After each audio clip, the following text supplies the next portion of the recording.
Retirement planning करणं खरंच महत्त्वाचं असतं का? पण मग समजा रिटायरमेंटचं जे प्लॅनिंग आहे ते कधी चालू केलं पाहिजे की मला आता रिटायरमेंटसाठी प्लॅन करायचं आहे? कदाचित तुमच्याकडे प्लॅनिंग प्रॉपर नसेल तर तुमच्यासाठी धोकादायक असू शकतं, रादर दॅन तुमच्या फॅमिलीसाठी पण तुम्ही धोकादायक आहात. आता तुम्ही सांगितलं तसंही समजा की रिटायरमेंटसाठी 8.5 कोटी पाहिजे, पण मग मुद्दा हा आहे की बऱ्याच लोकांचं आयुष्य निघून जातं तरी त्यांना 1 कोटी कमवता येत नाही. मग हे 8.5 कोटी आणायचे कुठून?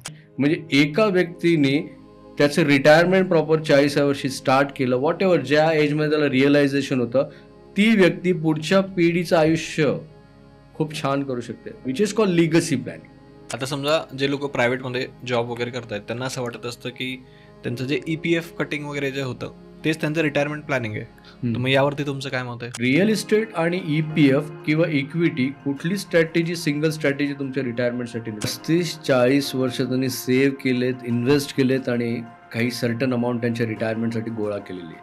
आता अशा स्टेजमध्ये इथे त्यांच्याकडून एक सिंगल मिस्टेक जरी झाली ना, त्यांचं आयुष्य उद्ध्वस्त, पुढच्या पिढीचं पण आयुष्य उद्ध्वस्त. तुम्हाला तुमचं रिटायरमेंट ना खूप सिरियसली प्लॅन करा, पण तुम्ही सिरियस नाही झालात ना, तुम्हाला कोणी सांभाळायला नाही आहे, तुमची मुलं पण तुम्हाला सांभाळू शकत नाही, इतकं मोठं चॅलेंजिंग हे प्लॅनिंग आहे. नितीनजी, तुमचं श्रीमंत व्हा या महाराष्ट्रातील सगळ्यात इन्स्पिरेशनल मराठी पॉडकास्टमध्ये परत एकदा स्वागत आहे. थँक्यू सो मच योगेश, तुम्ही पुन्हा एकदा आमंत्रित केलं आणि महत्त्वाचा जो आजचा टॉपिक आहे रिटायरमेंट, यावरती आम्ही आज देखील तुम्हाला भरपूर इन्साईट्स देऊ जे तुमच्या ऑडियन्सला खूप हेल्पफुल राहतील आणि त्यांच्या आयुष्यामध्ये ज्यावेळेस त्यांना रिटायरमेंट अचीव करायचं आहे त्यावेळेस एक्झॅक्टली काय काय स्टेप्स फॉलो करायचं आहे हे आजच्या इन्साईट्समध्ये आम्ही तुम्हाला देऊ. येस, तुम्ही जसं सांगितलं की रिटायरमेंट प्लॅनिंगवरती आजचा हा पॉडकास्ट आहे, तर सगळ्यात पहिला क्वेश्चन तोच आहे की रिटायरमेंट प्लॅनिंग करणं खरंच महत्त्वाचं असतं का? डेफिनेटली योगेश, महत्त्वाचं असतं, कारण रिटायरमेंट प्लॅनिंग हा नॉन निगोशिएबल गोल आहे. नॉन निगोशिएबल म्हणजे इथे तुम्हाला काही चॉईसच नाही आहे, कारण हा ऑप्शन तुमच्या लाईफमध्ये कधी ना कधी येणारच आहे. म्हणजे प्रत्येक व्यक्तीचं रिटायरमेंट कोणत्या ना कोणत्या वर्षी येतं. म्हणजे स्पेसिफिक जर आपण बघितलं की सॅलराईड लोक किंवा सर्वसामान्य नोकरदार वर्ग आहे किंवा एंटरप्रेन्योर्स आहेत, बिझनेसमॅन आहेत, तर आपल्या इथे 60व्या वर्षी आपण रिटायर होतो आणि 60 नंतर जवळपास 20, 25, 30 वर्ष आपण रिटायरमेंटमध्ये थांबतो. तर ज्यावेळेस 60पर्यंत आपण काम करतो ॲक्टिव्हली, त्यावेळेस आपलं फिजिकल मेंटल एक्झर्शन आपण देऊन पैसे अर्न करतो. बट 60 नंतर तुम्हाला एक अशी स्टेज येते की कदाचित तिथे तुम्ही जास्त फिजिकल मेंटल एक्झर्शन देऊ शकत नाही आणि तुम्हाला दर महिन्याला तुम्हाला काही ना काही प्रमाणामध्ये पैशाची गरज लागणार आहे. आणि म्हणून म्हणतो की रिटायरमेंट प्लॅनिंग हा नॉन निगोशिएबल गोल आहे. जर तुम्ही गव्हर्नमेंटमध्ये जॉब करताय, तुम्ही प्रायव्हेट सॅलरीड आहात किंवा बिझनेस करताय, तुम्ही प्रोफेशनल आहात किंवा हाय इन्कम अर्न करत असाल, कुठल्याही स्टेजमध्ये असाल, तर प्रत्येक व्यक्तीला रिटायरमेंट प्लॅनिंग करणं गरजेचं आहे. ओके, पण मग समजा रिटायरमेंटचं जे प्लॅनिंग आहे ते कधी चालू केलं पाहिजे की मला आता रिटायरमेंटसाठी प्लॅन करायचं आहे? मी म्हणेन आजपासून चालू केलेलं बेटर. जर आज तुम्हाला रिअलाईज होतं आहे, अवेअरनेस होतं आहे, जितक्या लवकरात लवकर चालू कराल तितकं तुमच्यासाठी महत्त्वाचं आहे. पण ॲटलिस्ट तुम्हाला वयाच्या 40व्या वर्षापर्यंत तरी स्टार्ट करणं गरजेचं आहे, जेणेकरून पुढचे 15 ते 20 वर्ष हा गोल्डन पिरियड असू शकतो. कारण 15 ते 20 वर्षामध्ये तुम्ही एक सफिशियंट रिटायरमेंट कॉर्पस अचीव करू शकता. तो आयडियल एज, यंग एजमध्ये जितक्या लवकर रिअलायझेशन होईल. खूप सारे पॉडकास्टमध्ये मी ऐकलेलं की 25व्या वर्षी तुम्ही सुरुवात केल्यावरती तुम्हाला 35 वर्ष मिळतात. पण आयडियली 25व्या वर्षी तुमच्या खूप काही गोष्टी असतात लाईफस्टाईल रिलेटेड, त्यामध्ये तुम्ही जास्त ओव्हर फोकस असतात, तेवढं इन्कम पण तुमचं सेल्फ सफिशियंट नसतं. भले तुमच्याकडे रिस्पॉन्सिबिलिटी कमी असतील तरी तुम्हाला तो रिटायरमेंटचा अवेअरनेस नसतो. तर साधारण 30-35व्या वर्षापर्यंत रिअलायझेशन होतं, इन्कम चांगलं पिकवरती आलेलं असतं. तर या एजमध्ये तुम्ही रिटायरमेंट प्लॅनिंग करायला हरकत नाही. स्टार्ट करण्यासाठी हे योग्य एज आहे. ओके, पण मग ज्यावेळेस प्लॅनिंग करायचं असतं त्यावेळेस कोणते असे फॅक्टर्स असतात की जे सगळ्यात जास्त महत्त्वाचे असतात? तो फॅक्टर असा आहे की तुम्हाला रिटायरमेंट कोणत्या वर्षी हवं आहे. म्हणजे आज तुम्ही 40 वर्षाच्या आत तुम्हाला 60व्या वर्षी रिटायरमेंट हवं आहे, तर फर्स्ट फॅक्टर आहे की तुम्हाला किती वर्षाचं रिटायरमेंट प्लॅनिंग करायचं आहे. तो 60व्या वर्षानंतर रिटायरमेंटनंतर तुम्ही त्या रिटायरमेंटमध्ये किती वर्ष राहणार आहेत, 25 वर्ष, 30 वर्ष.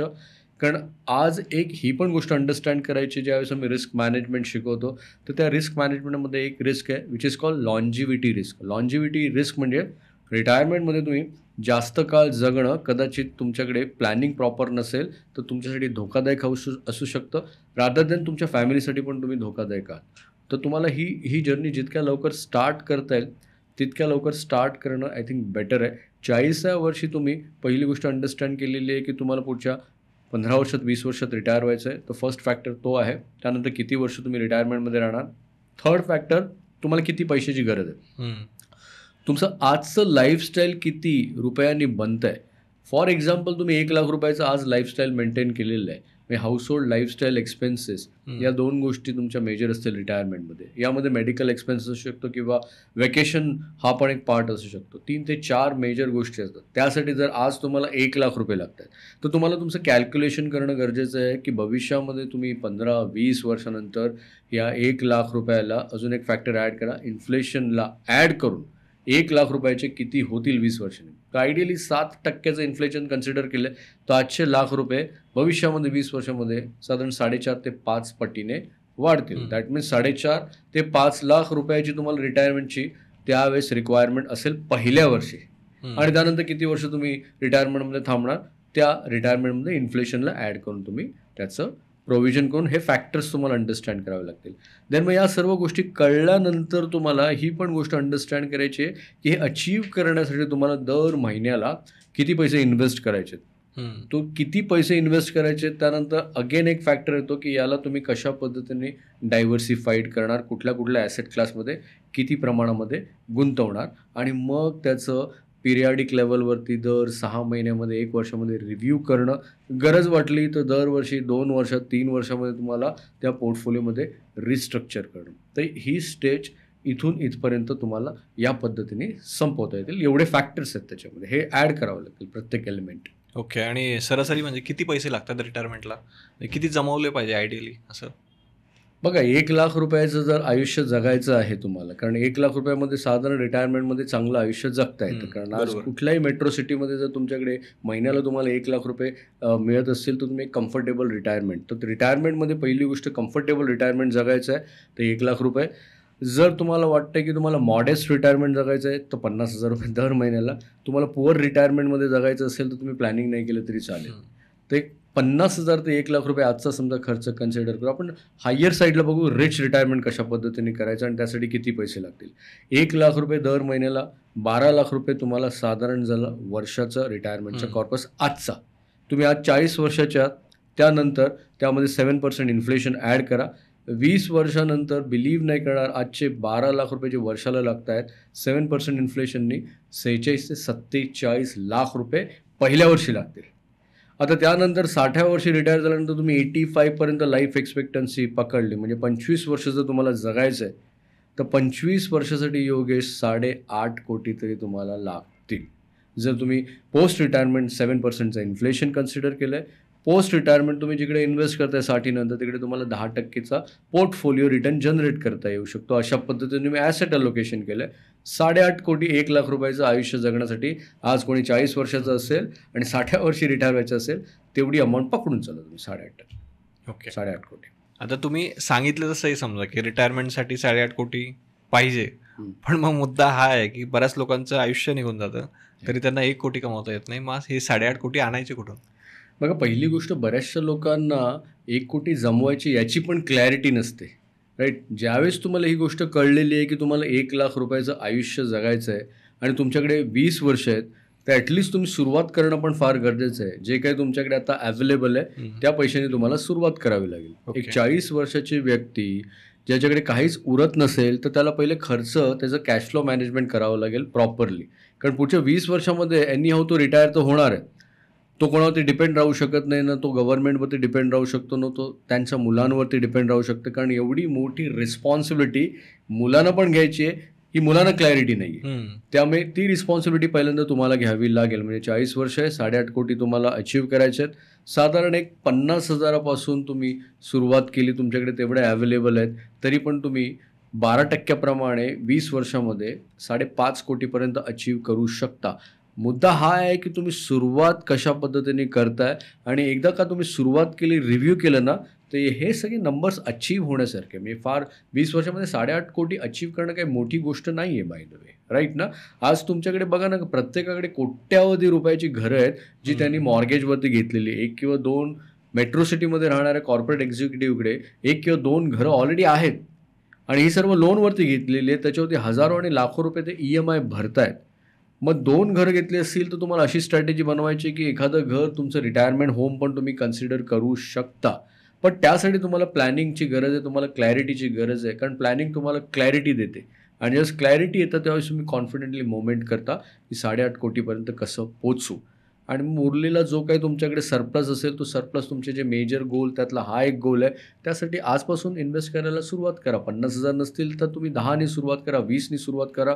स्लोली ग्रॅज्युअली तुमचं इन्कम वाढल्यानंतर तुम्ही त्यामध्ये इन्व्हेस्टमेंट करणं पण गरजेचं आहे. काही बोनसेस येतील त्यावेळेस बोनसेस लाईफस्टाईलवरती खर्च करू नका, या गोलसाठी खर्च करा. अशा पद्धतीने तुम्हाला ऑप्शन नाही आहे तुम्हाला. इथं तुम्ही 8.5 कोटी जर गोल सेट केलेला आहे, 20 वर्षामध्ये तुम्ही 8.5 कोटीला सेट केले तर 8.5 कोटी तुम्ही अचीव्ह नाही केले तरी पण तुम्ही 5 कोटीपर्यंत तरी जाऊ शकता. तेवढं आहे. राईट ना. म्हणजे शाहरुख खानने एका याच्यामध्ये सांगितलेलं आहे की तुम्ही ड्रीम्स आहेत हे मोठे करा. म्हणजे तुम्ही आकाशात उडण्याचं किंवा चंद्रावरती जाण्याचं स्वप्न बघा. चंद्रावरती जाण्याचं स्वप्न कराल तर ॲटलिस्ट तुम्ही आकाशात तरी उडायला सुरुवात करा. मी म्हणतो की 8.5 कोटीचं तुम्हाला क्लॅरिटी नसेल, तुम्ही स्टार्ट करा, प्लॅन बनवा. ॲटलिस्ट तुम्ही 20 वर्षामध्ये 5-5.5 कोटीपर्यंत तरी सहज पोचू शकता. आणि 5.5 कोटीमध्ये पण तुमचं मॉडेस्ट रिटायरमेंट होण्यासारखं आहे. अगदीच तुम्ही आता काहीच नाही केलेलं आहे, बेटर तुम्ही आता काहीतरी केल्यावरती तुम्ही अचीव्ह तरी कराल एक डिसेंट अमाऊंट. तो हा कॉन्सेप्ट आहे 8.5 कोटी अचीव्ह. परंतु जर समजा मी 8.5 कोटी जमा केले आणि माझी डेथ झाली काही दिवसातच, समजा रिटायरमेंटच्या टायमाला, ओके बघा, डेथ झाली तर एनी हाऊ तुम्ही प्लॅनिंग अशा पद्धतीने केलं आहे जे तुम्हाला लिगल तुमचे जे आहेत तुमच्या पश्चात तुमची जी फॅमिली आहे त्यांना ते नॉमिनेशन तुम्ही दिलेलं आहे तर त्यांच्याकडे ती ॲसेट जाणार आहे ना, डेथ जरी झालं तरी. राईट. आणि समजा डेथ नाही झाली, मी म्हणतो तुम्ही 60व्या वर्षी रिटायर झालात, राईट. 8.5 कोटीचं प्लॅनिंग तुम्ही 40व्या वर्षापासून केलेलं आहे आणि 8.5 कोटी अचीव्ह केलेले आहेत. 8.5 कोटी अचीव्ह केल्यानंतर तुम्ही 30 वर्ष किंवा 25 वर्ष तुम्ही रिटायरमेंटमध्ये जगताय. फॉर एक्झाम्पल 30 वर्ष जगताय, 60 ते 90. ते 8.5 कोटीमधून तुम्ही 1,00,000-1.5 लाख रुपये दर महिन्याला विड्रॉ करणार. तुमचे 8.5 कोटी अशा पद्धतीने ॲसेट अलोकेशन करा. जसं जनरली आमच्याकडे रिटायरमेंटमध्ये आम्ही खूप छान पद्धतीने डायव्हर्सिफिकेशन ॲसेट अलोकेशन करतो. मेजरली आमच्याकडे 3 बास्केट होतात. एक लिक्विडिटी बास्केट, एक सेकंड बास्केट सेफ्टी बास्केट आणि थर्ड बास्केट ग्रोथचा.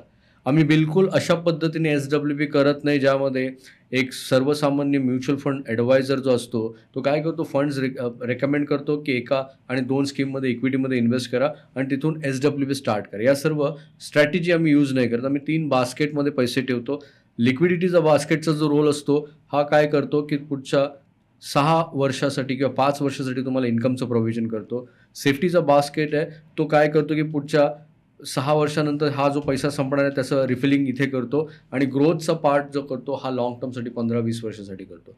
अशा स्ट्रॅटेजीने काय होतं की तुमचा पैसा या जन्मी संपत नाही. कॉन्सेप्ट हाच आहे रिटायरमेंट प्लॅनिंगचा की तुम्ही जोपर्यंत जिवंत आहे तोपर्यंत तुमचा पैसा संपायला नाही पाहिजे. या पद्धतीने जर तुम्ही प्लॅनिंग केलं तर 60व्या वर्षी तुमच्याकडे 8.5 कोटी आहे, तुम्ही 1.25 ते 1.5 लाख रुपये विड्रॉ करताय आणि 90व्या वर्षापर्यंत तुमची लाईफ एक्सपेक्टन्सी आहे. कॅन यू इमॅजिन तुमच्या पुढच्या पिढीला 90व्या वर्षी किती देऊ शकता? Any gas? तुम्ही सांगा. 222 कोटी. बापरे.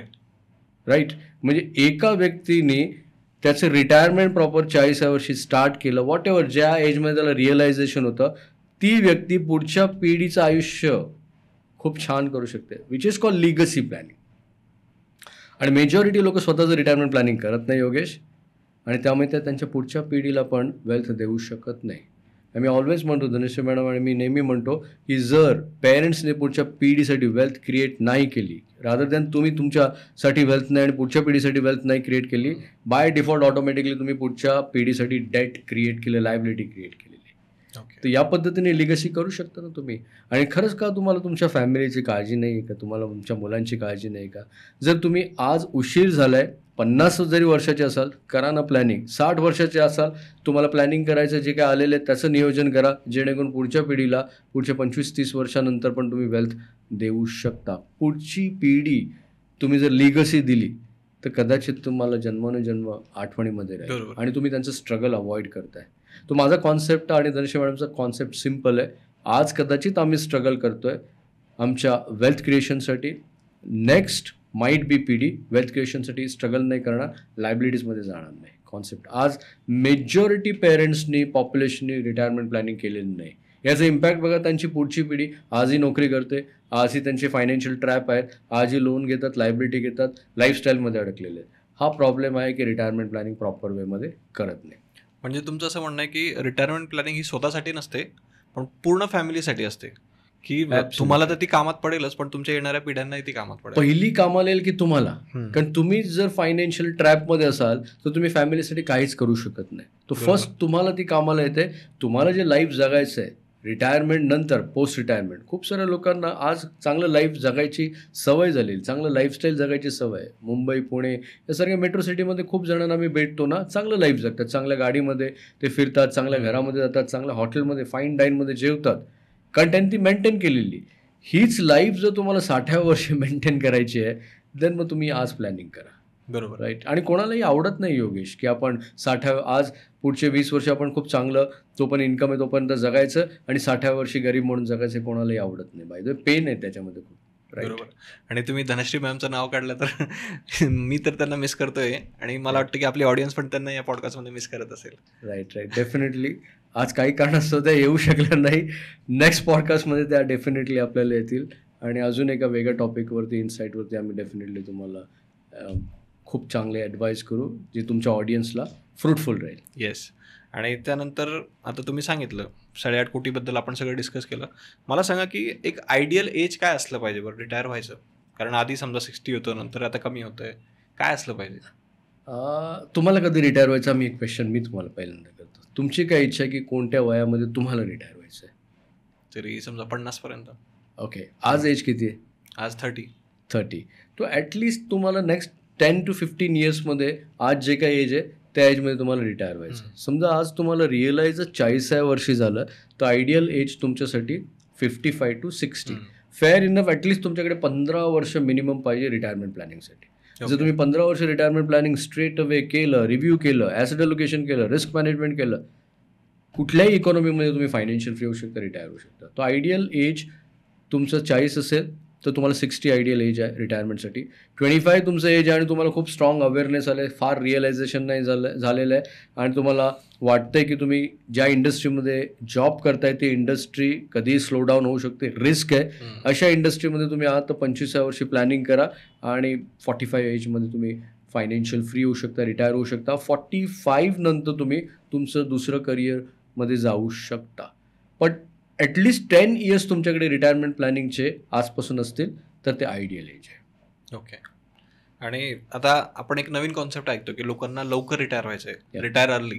समजा जी यंग जनरेशन त्यांचं मत आहे, तर मग त्याच्यावरती काय मत आहे तुमचं? प्रत्येकाचे वेगवेगळे परसेप्शन आहे. यंग जनरेशनला रिटायर लवकर का व्हायचं आहे? कारण सध्याचं काम त्यांना स्ट्रेसफुल वाटतं आहे, त्यांना आवडत नाही आहे. काही प्रॉब्लेम नाही आहे, तुम्ही या सिच्युएशनमध्ये आहात, सध्याचं काम आवडत नाही आहे, स्ट्रेस जास्त आहे, तुमची झोप, हेल्थ याच्यावरती इम्पॅक्ट होतो, तुमच्या डाएटवरती इम्पॅक्ट होतं आहे. अशा सिच्युएशनमध्ये तुम्ही रिटायरमेंट प्लॅन करा ना. तुमचा topmost priority non negotiable financial goal रिटायरमेंटला करा आणि बऱ्याचशा गोष्टी तुम्ही सॅक्रिफाईस करा आणि हा गोल अचीव्ह करा, जेणेकरून ज्यावेळेस तुम्ही फ्रीडम अचीव्ह केलं त्यावेळेस तुमच्याकडे इन्कम यायला स्टार्ट होईल एव्हरी मंथ. राईट. हे इन्कम जितके जास्त वर्ष तुम्हाला सफिशियंट असेल त्याचं प्लॅनिंग करा. 20 वर्ष, 25 वर्ष, 30 वर्ष, might be throughout the लाईफसाठी तुम्हाला किती लागतील त्याचं नियोजन करा आणि ते अचीव्ह करण्यासाठी प्रयत्न करा. तो अर्ली रिटायरमेंट काही वाईट नाही आहे, बट मेक शुअर रिटायरमेंटला असं अंडरस्टँड नका करू की मी रिटायर झालो आणि पुढचे 40, 45, 50 वर्ष मी फक्त रिटायरमेंटचं लाईफ जगणार. अर्ली रिटायरमेंट कोणासाठी की तुम्हाला करंट तुमच्या कामातून कंटाळा आलेला आहे, इकॉनॉमी तुमची, इंडस्ट्री तुमची स्लो डाऊन आहे, अशा सिच्युएशनमध्ये तुम्ही अर्ली रिटायरमेंट घ्या आणि तुम्ही तुमचं करिअर चेंज करा. त्यासाठी ठीक आहे early retirement. Otherwise early retirement concept, कारण रिटायरमेंट मी तर म्हणतो आज आम्ही या स्टेजमध्ये आहे की आम्ही वयाच्या 60व्या वर्षी पण रिटायर नाही होणार, 70व्या वर्षी पण नाही रिटायर होणार. जितकं आम्हाला काम करता येईल तितकं आम्ही काम करणार. तो early retirement concept person to person define करतो. माझ्यासाठी रिटायरमेंटचं एज नाही आहे, लिमिट नाही आहे. प्लॅनिंग यासाठीच करा की ॲटलिस्ट कुठेतरी तुम्हाला थांबायची वेळ आली, सम एक्सटेंट हेल्थ इश्यूज आले, राईट, किंवा मेंटल इलनेसेस झाले, सडनली काही झालं आणि तुम्हाला थांबायचं आहे. आता इथे तुम्हाला अलाव केलेलं आहे की तुम्हाला ते थांबावं लागेल. ॲट दॅट पॉईंट तुमच्याकडे रिटायरमेंटचं कॉर्पस असणं मस्ट आहे. ओके. आता मध्येच तुम्ही SWPचा उल्लेख केला होता, तर ते चांगलं असतं की काय असतं, थोडंसं आणखी डिटेलमध्ये सांगा ना. SWP म्हणजे सिस्टमॅटिक विड्रॉवल प्लॅन. आता हे म्युच्युअल फंडनी एक अशी स्ट्रॅटेजी आणलेली आहे ज्यामध्ये एक व्यक्ती स्पेसिफिक लमसम अमाऊंट एका विशिष्ट फंडमध्ये स्कीममध्ये इन्व्हेस्ट करेल आणि तिथून त्याला इन्कमच्या स्वरूपामध्ये पैसे पिरियडिक लेवलवरती विथड्रॉ करता येतील. म्हणजे मंथली बेसिसवरती पाहिजे असेल तर मंथली, क्वार्टरली किंवा सेमी ॲन्युअली तुम्ही त्याच्यातून विथड्रॉवल करू शकता. तो हा कॉन्सेप्ट कशासाठी आला की ज्याच्याकडे लमसम अमाऊंट आहे आणि ही लमसम अमाऊंटमधून त्याला इन्कम जनरेट करायचं आहे आणि स्पेसिफिक फंडमधून तो इन्कम जनरेट करतो. तो हा जो कॉन्सेप्ट आहे सध्याच्या काळामध्ये खूप पॉप्युलर झालेला आहे. बरेचसे लोक तुम्ही बघितलं असेल पॉडकास्ट करतायत ज्यामध्ये ते म्हणतात की तुमचं राहतं घर विका, तुमच्याकडे लमसम पैसे आई वडिलांनी दिले असतील तर ते पैसे घ्या आणि त्याच्यातून इन्कम जनरेट करा. इतकी सोपी स्ट्रॅटेजी नाही आहे टू बी फ्रँकली. गेल्या महिन्याभरामध्ये जर बघितलं तुम्ही, ऑक्टोबरमध्ये तुम्ही बघितलं आणि नोव्हेंबरमध्ये एका महिन्यात मार्केट सेन्सेक्स बघितलं तर सेन्सेक्स पण जवळपास 8 ते 9% खालती आलेले. अशा सिच्युएशनमध्ये जर कोणी SWPमध्ये इक्विटीमध्ये स्पेसिफिकली लमसम अमाऊंट इन्व्हेस्ट करतोय आणि त्याचा पोर्टफोलिओ 15% खालती येतोय आणि त्यांनी 1 कोटी रुपये इन्व्हेस्ट केले आहेत आणि त्याचे 15 लाख रुपये खालती आले आहेत, ज्यामधून तो पैसे पण विथड्रॉ करतोय, तर त्याची कॅपिटल रिकवर व्हायला फार वेळ लागेल. SWP स्ट्रॅटेजी गेल्या 2-3 वर्षामध्ये का ॲप्लिकेबल लोकांनी केली? कारण मार्केटचा ट्रेंड सरळ वरती चाललेला आहे. लोकांना असं वाटतं की लमसम पैसे इन्व्हेस्ट केले, पैसे पण वाढत आहेत, वेल्थ पण क्रिएट होते आणि मला इन्कम पण जनरेट होते. तर SWP स्ट्रॅटेजी करताना ना जाणकाराचं नॉलेज घ्या. आमचं मत म्हणाल तर डायरेक्टली एका फंडमध्ये इन्व्हेस्ट करून SWP स्ट्रॅटेजी करू नका. तुम्हाला रिटायरमेंटमध्ये स्पेसिफिकली मी आधी पण म्हणालेलो 6 वर्षाचं इन्कम तुम्हाला एकदम लिक्विडेट ठेवायचं आहे, जे तुम्हाला दर महिन्याला विथड्रॉ करता आलं पाहिजे, इझिली ॲक्सेस असायला पाहिजे आणि कधी गरज लागली तर त्यातून विथड्रॉ पण करता आले पाहिजे. त्याच्यानंतर दुसऱ्या बास्केटमध्ये अशी सेफ्टी क्रिएट करा की हे पैसे स्लोली ग्रॅज्युअली वाढतील. जसं थोडेसे पैसे फिक्स्ड डिपॉझिटमध्ये असतील, थोडेसे पैसे यामधले तुम्ही हायब्रिड फंड्समध्ये इन्व्हेस्ट करू शकता, डायनॅमिक ॲसेट अलोकेशनमध्ये करू शकता, ज्याच्यावरती तुम्ही रिस्क कमी थोड्या प्रमाणामध्ये घेणार. आणि थर्ड बास्केट जो आहे ना, हा बास्केट ग्रोथचा ठेवा. या बास्केटमध्ये तुम्ही इंडेक्स फंड किंवा small cap, mid cap allocation हे इथे करू शकता, जेणेकरून थर्ड बास्केटचा पैसा 15 वर्ष तरी तुम्हाला विथड्रॉ करता नाही आलं. ही strategy I think best strategy आहे. या स्ट्रॅटेजीमध्ये ती स्पेसिफिक जनरेशन तर वेल्दी होते, पुढची जनरेशन पण इंटरजनरेशनल वेल्थ क्रिएट करते या स्ट्रॅटेजीमुळे, जे आम्ही 16 वर्षाच्या प्रॅक्टिसमध्ये केलेलं आहे ॲक्च्युली खूप साऱ्या रिटायरी लोकांसाठी. राईट. ओके. आता समजा जे लोक प्रायव्हेटमध्ये जॉब वगैरे करतायत त्यांना असं वाटत असतं की त्यांचं जे EPF कटिंग वगैरे जे होतं तेच त्यांचं रिटायरमेंट प्लॅनिंग आहे. तर मग यावरती तुमचं काय मत आहे? हा प्रश्न धनश्री मॅडम पण मला खूप वेळा आमच्या ऑफिसमध्ये विचारत असतात. प्रायव्हेट सॅलराईड जर व्यक्ती आहे तर पहिली गोष्ट तुम्ही रिटायरमेंट तुमचं कॅल्क्युलेट केलेलं आहे. तुम्हाला साधारण 5 कोटी हवे, 6 कोटी हवे, 7 कोटी हवे. देन मग तुम्ही थोडे बेसिक कॅल्क्युलेशन करणं गरजेचं आहे की आज माझं बेसिक सॅलरी एवढी आहे, माझ्या बेसिकचं EPF एवढा कट होतो आहे, एम्प्लॉयर एवढा त्याच्यामध्ये ॲड करतो आहे, EPFचं ROI 8%, 8.25% आहे. हे जर 20 वर्ष मी कंटिन्यू केलं तर माझ्याकडे किती संपत्ती EPFमधून? तर मी म्हणेल की जेमतेम 1 कोटी पण जमा झाली ती पण फार मोठी गोष्ट आहे. पण तुम्हाला रिटायरमेंटसाठीच 5 कोटी हवे, त्यातले 1च कोटी तुम्ही जमा करताय, ते पण तुम्ही डिसिप्लिन असाल तर. अदरवाईज खूप सारे EPFचे पैसे विथड्रॉ करतात घर घेणं किंवा मुलांच्या शिक्षणाचं, स्पेसिफिकली मुलांच्या शिक्षणासाठी. राईट. कारण प्लॅनिंग त्यांनी केलं नसतं, त्यामुळे मोठे गोल्स केव्हा येतात? ज्यावेळेस त्यांची मुलं मोठी होतात, त्यांचं लग्न असतं, त्यांचं शिक्षण असतं, हायर एज्युकेशन असतं, अब्रॉडला जातात. आजचीच गोष्ट सांगतो का, आम्ही ज्या हॉटेलमध्ये पुण्यामध्ये थांबलो आहे ना, तिथे एक इंडियन फॅमिली, मुलीचं लग्न होतं आणि जो मुलगा आहे हा फॉरेनर आहे. लग्न बघितलं तर इंटायर हॉटेल त्यांनी बुक केलेलं आहे, सगळे रूम्स बुक केलेले आहेत. म्हणजे किती खर्च केला असेल इमॅजिन करा. तो लोक या सर्व गोष्टींवरती प्लॅनिंग करून खर्च नाही करत, अनप्लॅन खर्च करतात. तर प्लॅनिंगनी तुम्हाला काय होतं की तुमचं रिटायरमेंट कॉर्पस डिस्टर्ब नाही होत.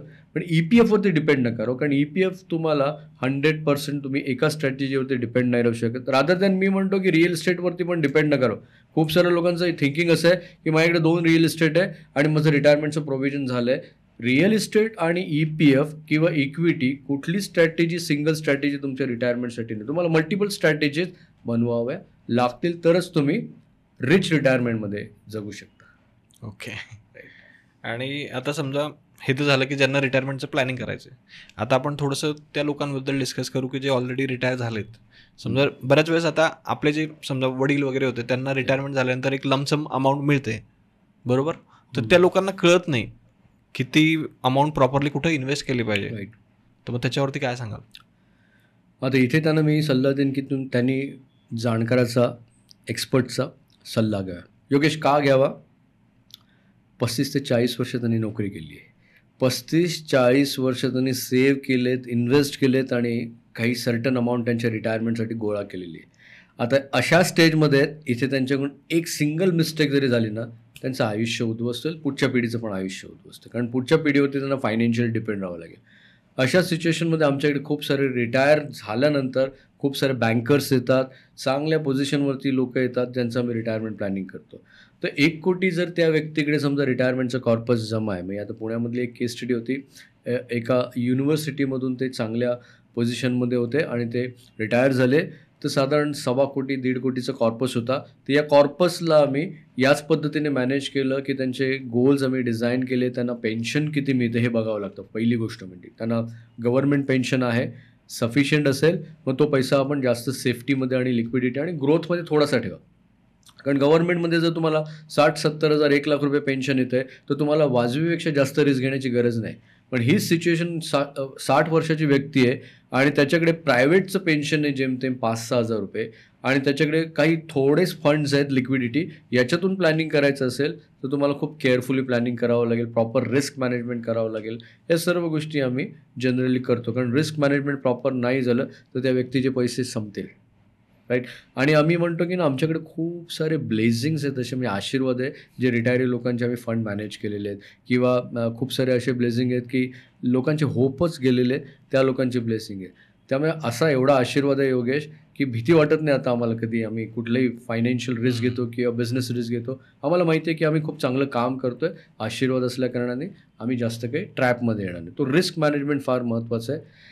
पैसे इन्व्हेस्ट करताना रिटायरी लोकांना मी हेच म्हणेन की तुम्ही कष्टाने कमवलेला पैसा आहे. खूप सारे रिटायरी आमच्याकडे असे पण येतात की जे स्टॉक मार्केटमध्ये ब्लाइंड इन्व्हेस्ट करतात, फ्युचर ऑप्शन्समध्ये क्लासेस लावून तिथे पैसे ब्लाइंडली इन्व्हेस्ट करतात. पैसे गेलेले आहेत, पैसे अडकलेले आहेत, रिअल इस्टेटमध्ये आहेत, खूप सारा पैसा ब्लॉक आहेत, लग्नात पैसे खर्च होतात आणि खूप सारे बॅड फायनान्शियल डिसिजन घेतात ना. मी नेहमी म्हणतो की तुम्हाला संपत्ती निर्माण करायची, क्रिएट करायची आहे, श्रीमंत व्हायचं आहे, तर पहिली गोष्ट चांगले डिसिजन कोणते घेणार हे आधी डिसाईड करा. याच्यापेक्षा इम्पॉर्टंट वाईट डिसिजन कोणते अवॉइड करणार ते पण तितकंच महत्त्वाचं आहे. मेजॉरिटी लोक रिटायरमेंटमध्ये वाईट डिसिजन सातत्याने घेतात, तर ते अवॉइड करणं गरजेचं. बरोबर आहे ना, कारण असे बरेच केसेस आहेत की ज्याच्यामध्ये रिटायरमेंट नंतर आलेला पैसा हा अचानक संपून जातो आणि कळत पण नाही. या ॲब्सोल्युट 95% रिटायर झालेले भारतीय लोक यांच्याकडे जेमतेम 70 लाख रुपये पण नाही आहेत, 10 लाख रुपये पण नाही आहेत. मी तर म्हणतो 10 लाख पण नाही आहेत. जगणार कसे? कोणावर जगणार? मुलांवरती डिपेंड राहणार. आणि बाय द वे मुलांवरती डिपेंड राहणं मी चांगलं आहे की वाईट हे नाही म्हणत. मुलांना पण क्लॅरिटी नाही की आपले आई वडील आपल्यावरती फायनान्शियल डिपेंड आहेत, त्यामुळे ते पण फायनान्शियल ट्रॅपमध्ये, हे पण फायनान्शियल ट्रॅपमध्ये. तर फायनान्शियल लिटरसी फार महत्त्वाचं आहे. आणि मी सुरुवात करतानाच म्हणालो की हा असा एकमेव गोल आहे, नॉन निगोशिएबल. म्हणजे काय निगोशिएशन करायचं? जर तुम्ही नाही अचीव्ह केले तर तुम्हाला डिपेंडन्सी शोधावी लागेल. पुअर रिटायरमेंटमध्ये काय करते एखादी व्यक्ती, त्यांनी अचीव्ह नाही केलं, त्याच्याकडे खूप सारा वेळ होता, त्याला क्लॅरिटी नव्हते आणि आता त्याला दर महिन्याला जगण्यासाठी पैसे लागणार आहेत ना, या जगण्यासाठी तो आयदर त्यांच्या फॅमिलीवरती, मुलांवरती डिपेंड राहील किंवा सरकार गव्हर्नमेंटवरती डिपेंड राहील. आणि तुम्हाला माहिती आहे की सरकार काय देते, 25,000 रुपये वर्षाला, राईट. ते पण देते की किती दिवस देईल त्याची गॅरंटी नाही. आणि इथून पुढे सांगता पण नाही येत की म्हणजे आपल्यासारख्याला समजा आपली मुलं सांभाळतील की नाही, तो पण एक मोठा इश्यू आहे. माझ्या मते नाही सांभाळणार. आणि का सांभाळतील? कारण इतकी मोठी रिस्पॉन्सिबिलिटी आहे ना ती. आणि म्हणून तर हल्लीचा जो काळ आहे हा फास्ट मुव्हिंग वर्ल्ड झालेला आहे. तर मी म्हणेन की तुम्ही रिटायरमेंट प्लॅनिंग खूप केअरफुली करा आणि जाणकारांकडून करा. आम्ही याच्यावरती खूप सारे सेशन्स घेतो, वर्कशॉप्स घेतो, ऑफलाईन इव्हेंट असतात. पुण्यामध्ये आमचा नेक्स्ट मंथमध्ये 15 डिसेंबरला इव्हेंट आहे. यामध्ये गोल सेटिंग कसं करायचं, रिटायरमेंट प्लॅनिंग कसं करायचं, कोणकोणते चॅलेंजेस येणार रिटायरमेंटमध्ये, कारण पोस्ट रिटायरमेंट डिफरंट चॅलेंज आहे, pre retirement different financial challenge आहे, कुठले मेजर येतात आणि त्याच्यामध्ये तुम्हाला अटॅक झाल्यावरती तुम्ही मेले नाही पाहिजे. 99% लोक तर त्या अटॅकमध्ये मरतात, बरोबर, आणि त्यांचे पैसे संपतात. तुम्ही प्लॅनिंग नाही केलं रिटायरमेंट ना, तर प्रॉब्लेम काय होईल माहिती आहे का, तुमचे पैसे आधी संपणार आणि मग तुम्ही मरणार. ते जास्त डेंजरेबल, सगळ्यात डेंजरस. आणि म्हणतो ना की मला नेहमी विचारतात ती सगळ्यात मोठी रिस्क कुठली, मी म्हणतो लॉन्जिव्हिटी रिस्क. कारण तुमच्याकडे पैसे नसताना तुम्हाला जास्त वर्ष जगणं म्हणजे टफ आहे. त्यासाठी प्लॅनिंग एक दिवस नाही काढू शकत पैसे नसतील तर. हा डेफिनेटली एक दिवस आपण पैसे नसतील तर आपण घराच्या बाहेर नाही पडत. बरोबर आहे. इथे तर तुम्हाला, आणि बाय द वे ॲक्टिव्ह इन्कममध्ये असताना पण लोकांकडे पैसे नसतात. पॅसिव्ह इन्कममध्ये ज्यावेळेस तुम्ही जाणार त्यावेळेस तुमच्याकडे पॅसिव्ह इन्कमचं प्रोव्हिजनच नाही केलेलं आहे, तुम्हाला बाय डिफॉल्ट कोणावर तरी डिपेंडच राहायचं ना. तर ते नको डिपेंडन्सी. आणि बघा, तुम्ही जर रिटायरमेंट प्लॅनिंग नाही केलं, फायनान्शियल लिटरसी इन्क्रीज नाही केलेलं आहे, तर तुम्ही डिपेंडन्सीवरती जगता. आणि गव्हर्नमेंटला पण हीच इच्छा आहे की तुम्ही डिपेंडन्सी, सिस्टमला ही इच्छा आहे की तुम्ही डिपेंडन्सीवरती राहायला पाहिजे. तर ते अवॉइड करा.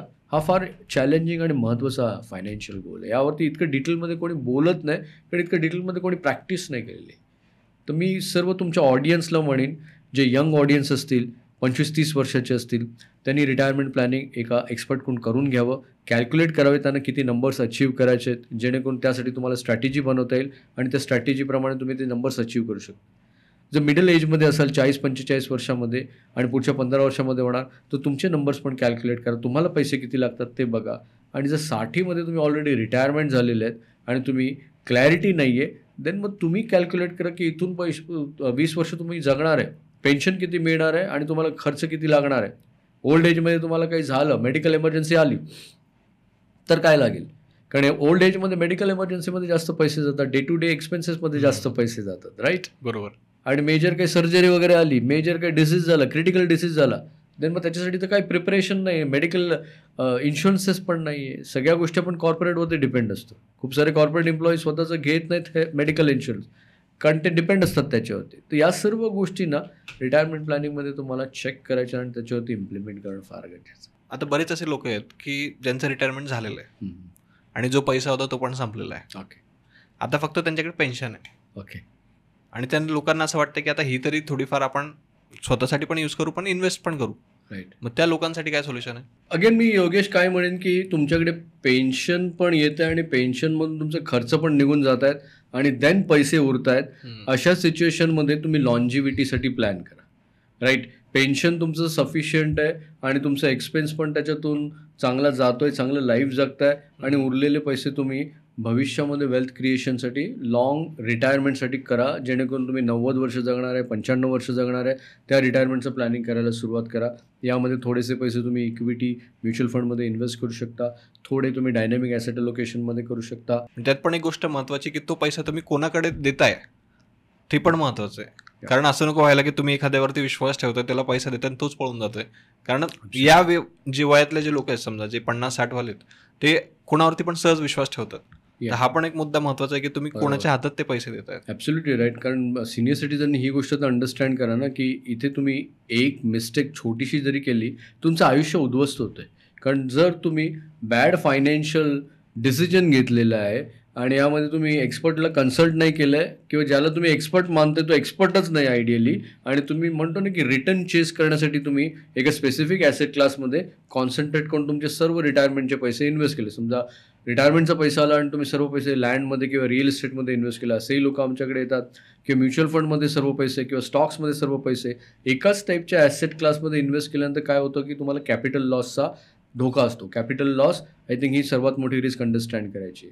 त्यानंतर एकाच टाईपच्या ॲसेट क्लासमध्ये तुम्ही इन्व्हेस्ट केलं तर तुम्हाला दुसरा धोका होता की व्होलॅटिलिटी रिस्क, म्हणजे एका टाईपच्या ॲसेट क्लास जर खालती आल्या तर परत तिथे तुमचे व्हॅल्यू कमी होतात, पैसे तुम्ही गमवता. अशा सिच्युएशनमध्ये थोडासा वेळ घ्या. पाहिजे तर जोपर्यंत एक्सपर्ट नाही मिळत तोपर्यंत तुमचे पैसे फिक्स डिपॉझिटमध्ये ठेवा ना. कारण तुमचे पैसे या एजमध्ये संपायला नाही पाहिजे, या गोष्टीसाठी प्लॅनिंग करा. आता तुमच्यासारखे खूप चांगले चांगले पॉडकास्ट तुम्ही डिझाईन करताय. डेफिनेटली या पॉडकास्टमधून असे पण लोक हे पॉडकास्ट बघतील ज्यांचा हा जेन्युइन प्रॉब्लेम आहे की त्यांना माहीतच नाही कुठे इन्व्हेस्ट करायचं आहे. तर ते लोक देखील आमच्याशी आपण डिस्क्रिप्शनमध्ये लिंक दिल्यावरती कनेक्ट होतील. त्यांना पण काही क्लॅरिटी आम्ही देऊ की कशा पद्धतीने तुमचं प्लॅनिंग झालं पाहिजे, जेणेकरून भविष्यामध्ये तुमचा पैसा संपणार नाही. कॉन्सेप्ट हाच आहे की थ्रू आउट द लाईफ, म्हणजे जोपर्यंत तुम्ही जिवंत आहात तोपर्यंत तुमचा पैसा संपायला नाही पाहिजे. आणि हे मॅकॅनिझम तुम्ही जर अंडरस्टँड केलं, योगेश खरंच सांगतो की तुमचा पैसा नाही संपणार प्लॅनिंगमध्ये. तुम्ही संपाल आधी, पैसे नाही संपणार. ओके. पण मग आता एक थोडासा ट्रिकी क्वेश्चन विचारतो, म्हणजे या पॉडकास्टचा हा शेवटचा क्वेश्चन आहे आणि मला असं वाटतं की बऱ्याच लोकांच्या मनात पण हा प्रश्न येत असेल की समजा ते लोक आता रिटायर झालेत, त्यानंतर जो पैसा आलेला होता एकत्र तो पण आता संपून गेलाय. ओके. आणि त्यांच्या पेन्शनमधून त्यांचा खर्चच निघत नाही, तर ते इन्व्हेस्ट कुठं करतील? त्यांना उद्याची टेन्शन आहे की मग उद्या जर पैसा लागला तर आणायचं कुठून? त्या लोकांसाठी काय सोल्युशन? मेजॉरिटी लोकांचा हा प्रॉब्लेम आहे. तर अशा सिच्युएशन पहिला सल्ला काय की आज बघा योगेश, रिटायर्ड व्यक्तीकडे ना त्याचं राहतं घर तरी आहे आणि त्याच्याकडे राहतं घराव्यतिरिक्त अजून एक प्रॉपर्टी तरी आहे. राहतं घर आहे, अजून एक प्रॉपर्टी आहे त्याच्याकडे, तर त्यांनी ती दुसरी इन्व्हेस्टमेंट प्रॉपर्टी आहे ना, तिला रिव्हर्स मॉर्गेज करावं आणि जेणेकरून त्याचं इन्कम त्याला मिळायला सुरुवात होईल. तर रिव्हर्स मॉर्गेज म्हणजे की तुम्ही बँकेला ती प्रॉपर्टी रिव्हर्स करता आणि बदल्यामध्ये बँक तुम्हाला त्या प्रॉपर्टीचं व्हॅल्युएशन करते. 60% व्हॅल्युएशन तुमचं जर त्या प्रॉपर्टीचं केलेलं आहे, 1 कोटीची प्रॉपर्टी, 60 लाख रुपये बँक तुम्हाला प्रोव्हाइड करते लोन म्हणून आणि हे इन्कमच्या स्वरूपामध्ये तुम्ही लोन घेऊ शकता. एक रकमी तुम्हाला घ्यायचे नाही आहेत. तर दर महिन्याला तुमचं इन्कमचं प्रोव्हिजन होतं आणि तुम्ही ॲटलिस्ट पुढचं तुमचं थ्रू आउट द लाईफ जगू शकता. आता ही प्रॉपर्टी तुम्ही त्या बँकेकडून ते पैसे लोन घेताय आणि तुम्ही 20 वर्ष त्या पैशाचा उपभोग केला आणि तो उपभोग केल्यानंतर तुम्हाला काही झालं तर पुढच्या पिढीला तुम्ही जेवढे पैसे वापरलेत ना तेवढे बँकेला द्यायचे आणि तुमची प्रॉपर्टी पुढच्या पिढीला सोडवायची. तर हा एक कॉन्सेप्ट आहे which is called reverse mortgage. म्हणजे ती प्रॉपर्टी विकल्या नाही जात. विकली नाही जात. ओके ओके, तो सगळ्यात मेजर ऍडव्हान्टेज आहे. विकली जात नाही, त्या प्रॉपर्टीमध्ये तुम्ही राहू शकता, फक्त प्रॉपर्टी बँकेकडे मॉर्गेज असेल. तर हा कॉन्सेप्ट आहे. ज्याच्याकडे काहीच नाही त्याच्याकडे घर आहे त्यासाठी हा ऑप्शन आहे. तुम्ही म्हणाल की काहीच नाही आहे त्याच्याकडे घर पण नाही आहे, घर पण मॉर्गेज आहे, असे पण लोक आहेत, तर त्यांना इतर लोकांवरती म्हणजे फॅमिलीवरती डिपेंड राहण्याचं व्यतिरिक्त काहीच ऑप्शन नाही. बाय द वे, आज तुम्ही वृद्धाश्रममध्ये जी लोक बघता ना ते एकदम लास्ट स्टेजमध्ये पुअर रिटायरमेंटमध्ये, राईट. मी तुमच्या ऑडियन्सला हीच गोष्ट सांगेन की आज तुम्ही 40 वर्षाचे 45 वर्षाचे आहे, तुम्हाला तुमचं रिटायरमेंट ना खूप सिरियसली प्लॅन करायचं. कारण तुम्ही सिरियस नाही झालात ना, तुम्हाला कोणी सांभाळायला नाही आहे, तुमची मुलं पण तुम्हाला सांभाळू शकत नाही. इतकं मोठं चॅलेंजिंग हे प्लॅनिंग आहे, राईट. बरोबर. आणि मी पण स्वतः पण शॉक झालो आजच्या पॉडकास्ट नंतर की अरे या गोष्टीचा आपण कधी विचारच नाही केला आणि मेजॉरिटी ऑफ पीपल करतच नाही कधी.